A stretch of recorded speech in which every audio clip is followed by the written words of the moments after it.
So recently we filmed about the correct way of wearing a surgical mask, which a lot of people are using. Now let me talk to you about gloves.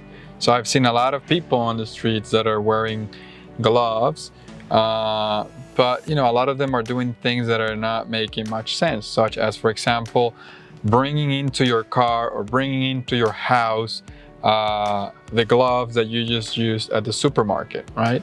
So let me explain to you in a very quick way what's the best way on how you should use your gloves. So if you're inside your house or you're inside your car, this is considered, you can consider this a clean space. Before you get down, you're actually gonna wear the gloves. A little trick about wearing gloves is that you are wanting to put your thumb first and then you put your 4 fingers, and that's how you actually wear them nicely like that.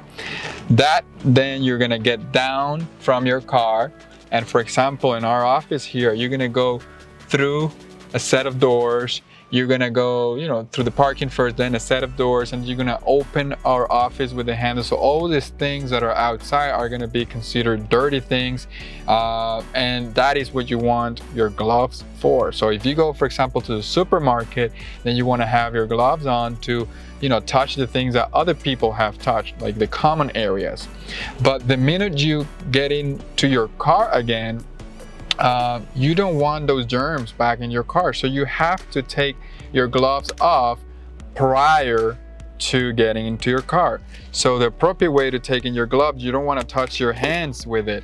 And you basically, you can just do them like this, and you don't want to touch your hand, your gloves with your hands. The other thing is that I've seen a lot of people putting the gloves on the streets. The streets are full of gloves. These take a long time. They're not biodegradable for the most part, so it's plastics. You have to put this in the trash. That's the most important thing. Now, going into our office, you're gonna take this before coming into the office. So once you're in the office, once you touch the handle, then you're gonna take them off. You're gonna put them in the trash, and then you're gonna use hand sanitizer inside our office. And before you leave my office, we're gonna provide you with a new set of gloves, so that you go out back again to the common areas, and you're gonna use them just until you get to the car. Before you get into the car, once you open your handle of your car, then you're gonna go ahead and remove your gloves. Otherwise, you're gonna bring every germs or potential viruses that you have touched in the common areas into your steering wheel, your house, your car, and then your house eventually. So that's just one tip on how to use gloves appropriately.